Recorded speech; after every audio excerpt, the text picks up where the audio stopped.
All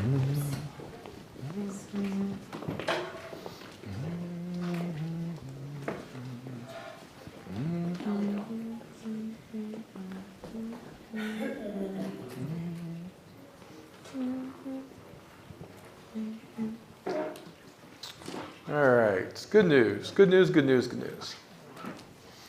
Good news. Isaiah says it is time to announce a new kind of future.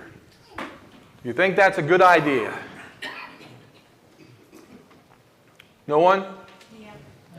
All right, so that's my challenge today. I got 1.5 people who thinks it's a good idea to announce a new kind of future. So my goal by the end of the sermon is that I have more than 1.5 people, okay? So that's my goal. All right.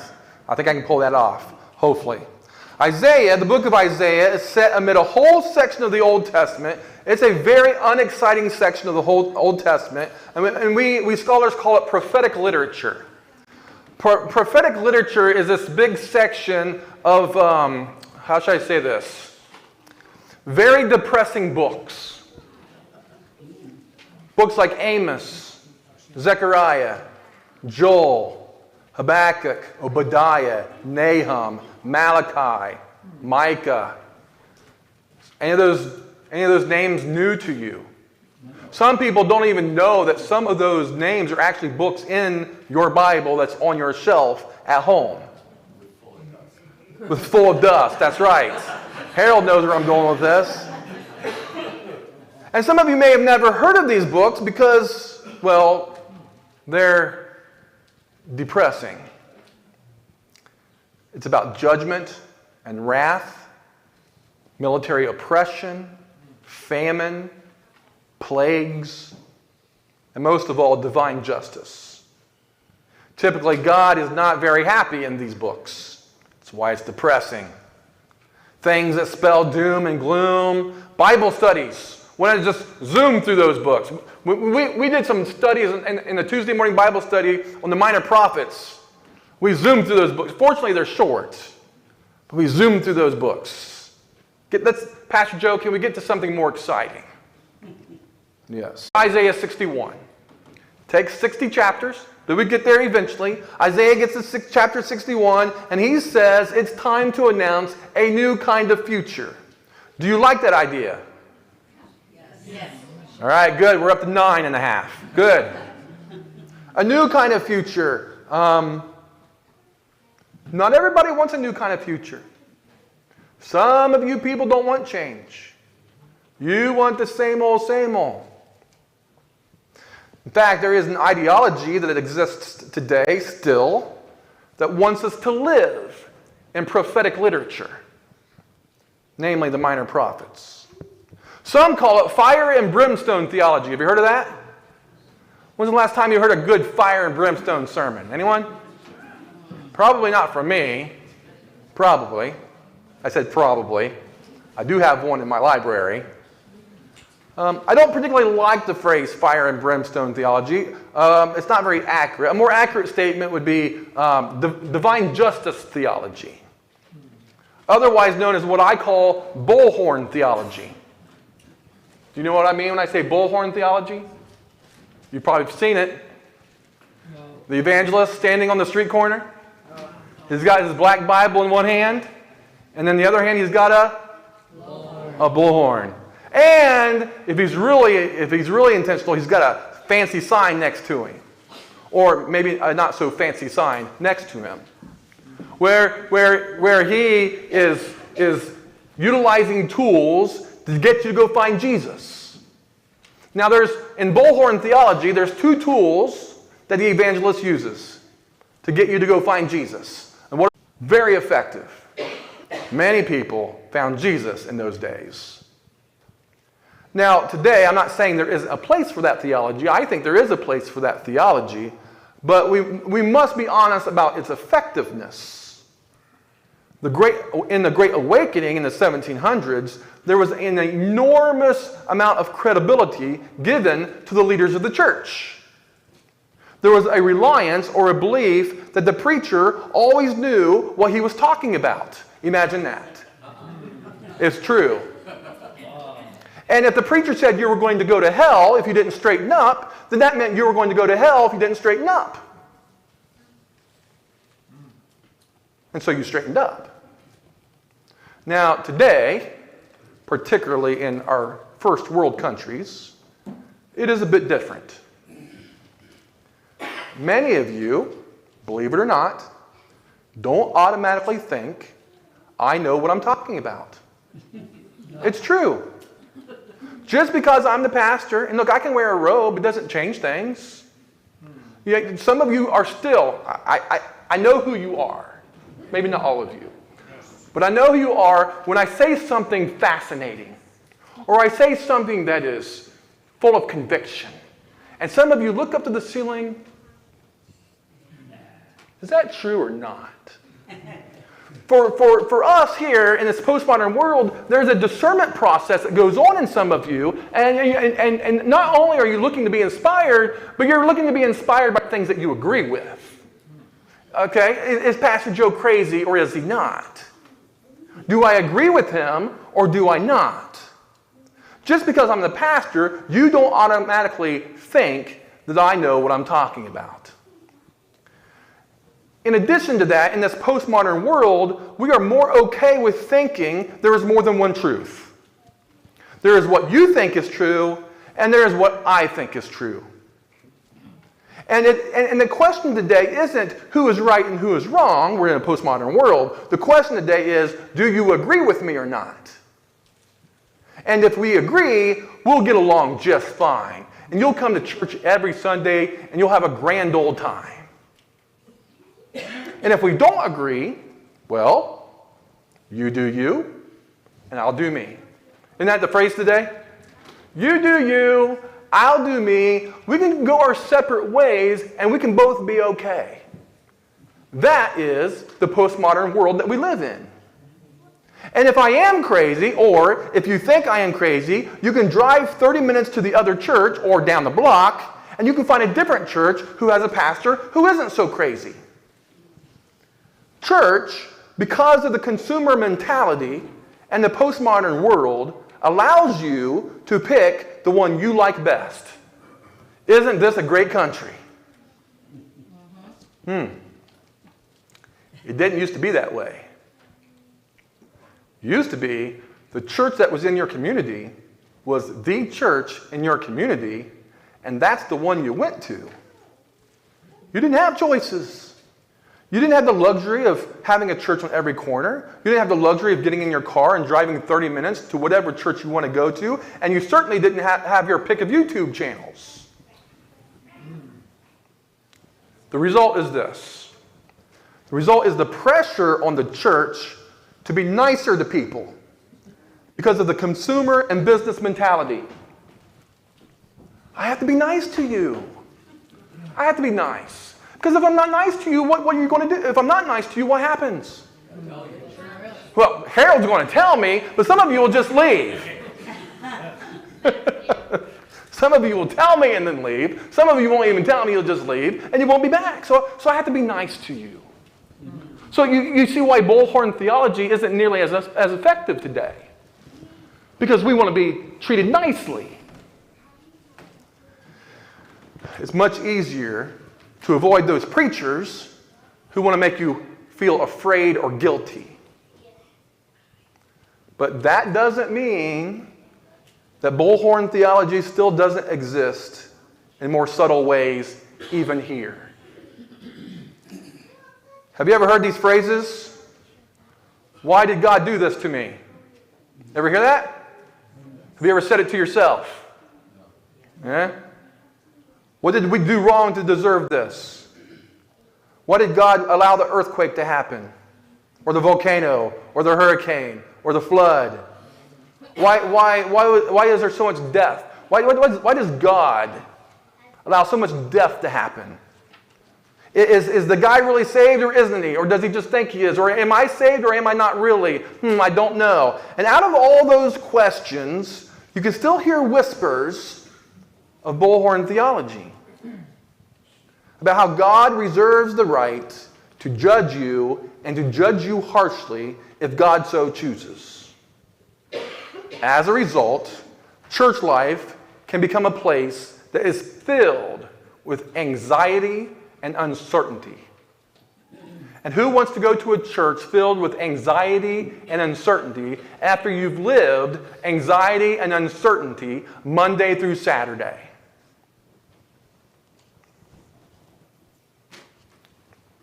Isaiah says, amid the judgment, it's time to announce a new future. You want to announce a new future? Do you think that's a good idea? Yes. We didn't pick up too many people that time. Isaiah was given a gift. It was a call. And this time it was about good news. See, last month in November, we talked about how we give to the church, give back to the church, time, energy, money, so forth. This, in Advent, we talk about how God has gifted us. God gifted Isaiah with a call, and Isaiah was living into that call. And this time, it was about announcing a new kind of future, to heal the brokenhearted people, for the poor to have hope, for those stuck in the mire of spiritual and emotional darkness to see light at the end of the tunnel. Isaiah isn't just about plagues and famines and military oppression. It's about a better future. And so we have Isaiah chapter 61. Finally, after 60 chapters. Isaiah lived into his call. I would say God has gifted you with a call. On an individual basis, for sure, but I would say God has gifted you with a call as a whole. The difference is Isaiah was looking forward to a new hope. You are celebrating a new hope. That's the difference. Do you want to live into your call? If we want to live into your call, I think it's important to consider where fear and guilt fit in our Christian faith. Because there is a place for it. There's actually a very important place for it. And when we find that place for it, we should keep it there.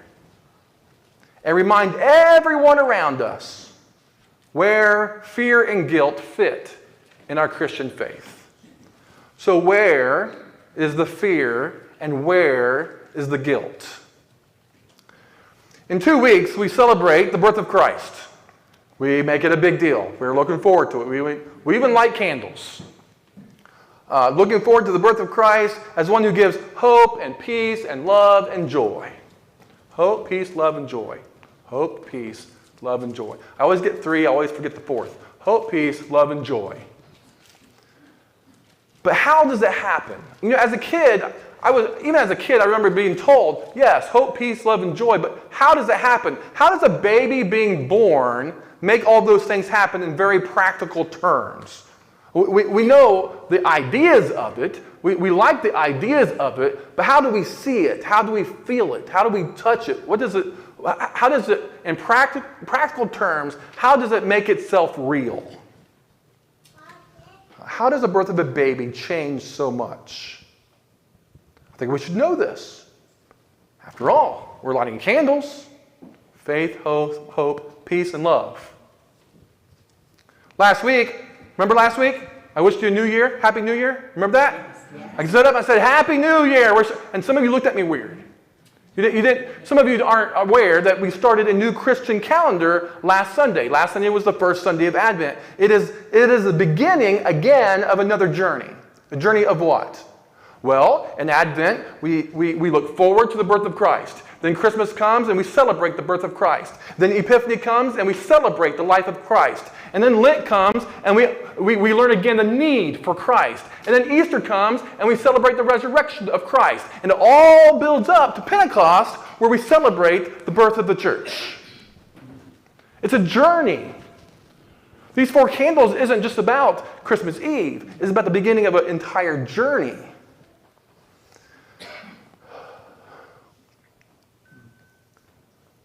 In that journey is love and joy and hope and peace. But let me invite you to consider that in that journey, there is also fear and guilt.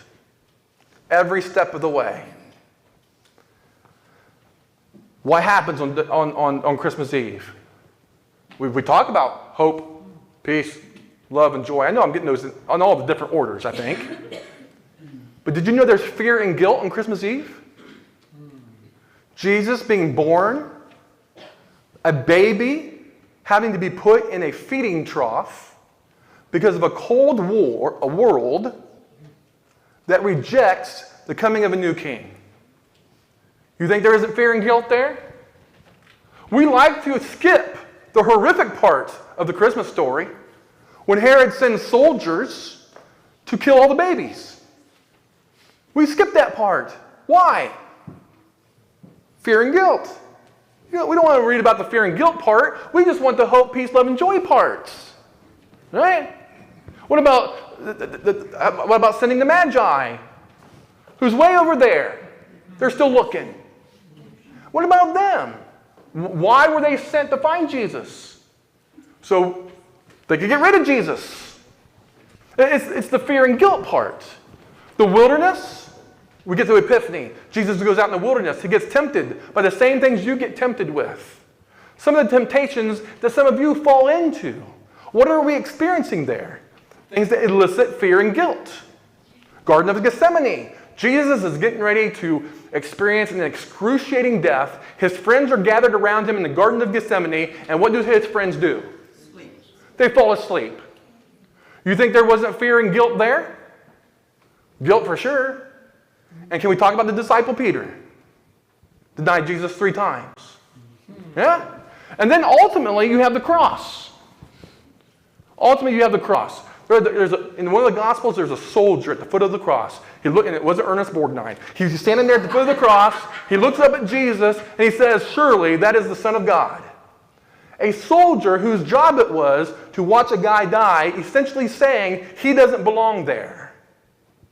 You think there wasn't fear and guilt there?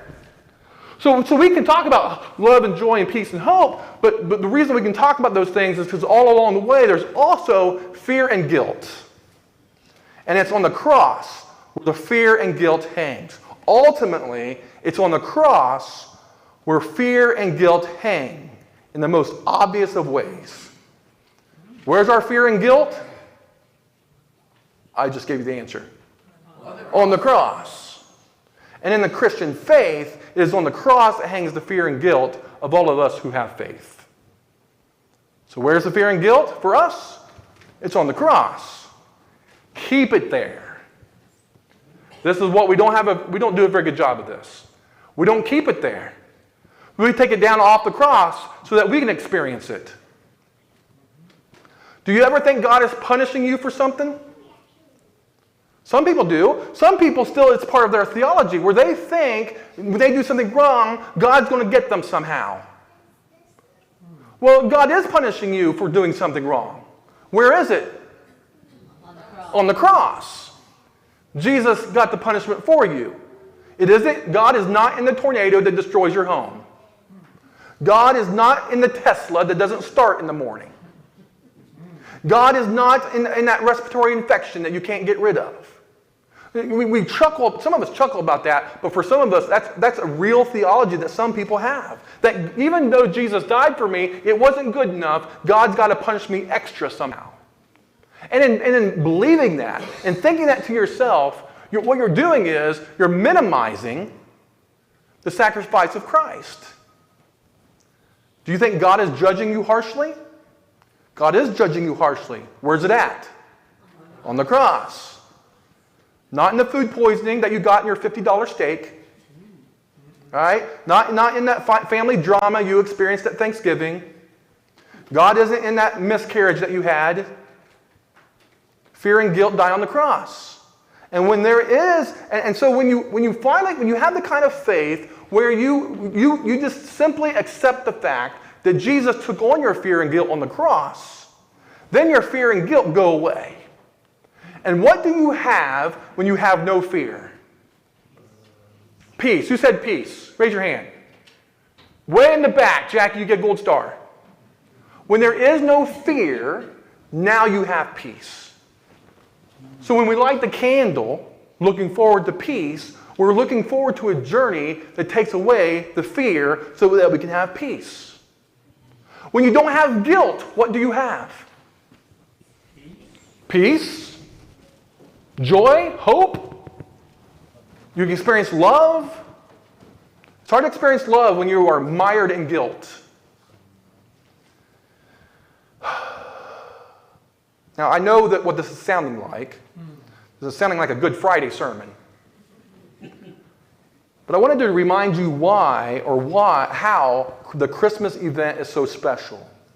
It's the beginning of a journey that has ups and downs, but ultimately has a fantastic ending. In Advent, we look forward to Christmas and what it brings. We look forward to a larger journey and what it brings, an announcement of a new kind of future. Do you think that is a good idea? Yes. Do you want to live into the kind of call that God has gifted you with? Well, for those of you, 30% or whatever, for those of you who want to do this, this is how you do it. You read Isaiah 61. And you live through Isaiah 61. Bind up the brokenhearted. Bind up the brokenhearted. Don't explain the brokenhearted. Don't justify the brokenhearted. Look, there's all kinds of reasons why we're brokenhearted. Yeah? Jacksonville fans were brokenhearted last Monday. I know I sat beside one. It was okay. You know, we got girlfriends and boyfriends that break up. We have, unemployment. We've got divorce. There's a multitude of lists why people are brokenhearted. But one of those reasons is not because God hates you. And as part of our call, it's our responsibility to take that excuse and throw it in the garbage. Look, we do plenty amongst ourselves to break people's hearts. And maybe sometimes your broken heart is your own doing. Maybe, I don't know. There's all kinds of reasons. But one of those reasons is not because God hates you. Isaiah says to bring hope to the poor. Not avoid the poor. Not to complain about the poor. Not to complain to the poor. We could sit and have committee meeting after committee meeting about why people are poor. Maybe it's their own doing. Maybe it's not. Maybe it's contextual. I don't know. There's lots of reasons why people are poor. But one reason why people are poor is not because God hates them. That's not one of the reasons. We need to take that reason and we need to get rid of it. Help people get rid of it. Now, when we give the poor hope, do they take advantage of that? Do they take it and run with it? Do they take the opportunity? Maybe, maybe not. That's not our decision. Our decision is to create a climate where they at least recognize that God does not hate them. And look, you don't have to be a psychologist to help them. You don't have to be a counselor to heal broken hearts. Just be a good friend. Just be a good neighbor. You don't have to be a social worker. And in fact, don't be a social worker. Way too much paperwork. Just be a good friend. And then for those who find themselves in dark places, what does Isaiah say we should do about that? There's all kinds of reasons why people find themselves in dark places. People who deal with mental health issues, whether it's depression or bipolar or schizophrenia, people who are dealing with broken relationships and they don't see value in themselves, people who have self-image problems, people who can't keep a job, people who struggle through all kinds of reasons why a person might find themselves in a dark place. But one of those reasons is not because God hates them. We need to get rid of that reason.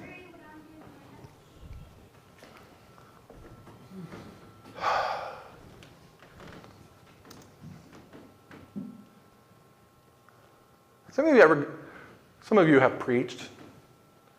When you preach a sermon, do you ever find yourselves getting mad while you preach?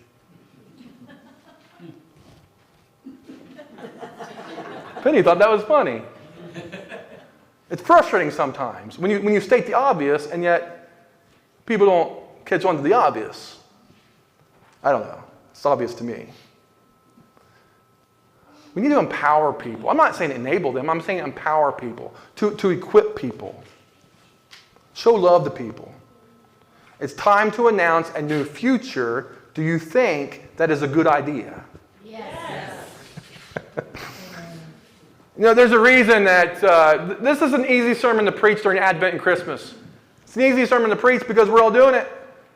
Soup kitchens get full during December. It actually starts in November for us in our culture. But it starts in November where, we're going to volunteer. We're going to go help those who are less fortunate. And from December, about the third week of December, November, all the way through December until December 25th, we're doing a fantastic job helping those who are less fortunate because we want to feel good and we want to do things. And then January 6th comes. And when January 6th comes, what happens? I need a rest. I did my volunteering. Good luck for the next 11 months. Unfortunately, this kind of sermon is only a December mindset, and it's not a lifestyle. Your call is to live the life of hope and peace and love and joy. I want to keep this up all year long is what I want to do. Maybe I'll do that. This sermon is not an Advent sermon. This sermon is not a Good Friday sermon. This sermon is an every Sunday sermon. Our call should not end on January 6th. The journey is just beginning.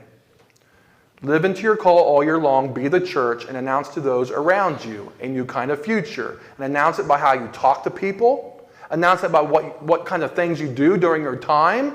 Announce it by how you treat others, so that others will identify hope and peace and joy and love, not just for the season, but for all year long. May you live into your call as a church to announce a new kind of future. Amen? Amen. Amen. O come, Emmanuel, and ransom captive Israel, that mourns in lowly exile here, until the Son of God appear. Rejoice, rejoice, Emmanuel shall come to thee,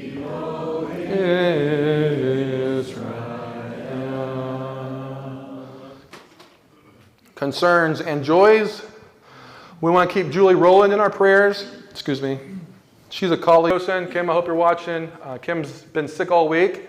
If you know, I feel years missed a Bright Beginnings Christmas program. Also from Katie, her friend Amanda and her family with the loss of her mother-in-law this weekend. From Christy Shredderly, 2 co-workers. Jenny, sorry. Jenny, mom passed away 2 weeks ago, and for Dawn, whose dad passed away last week.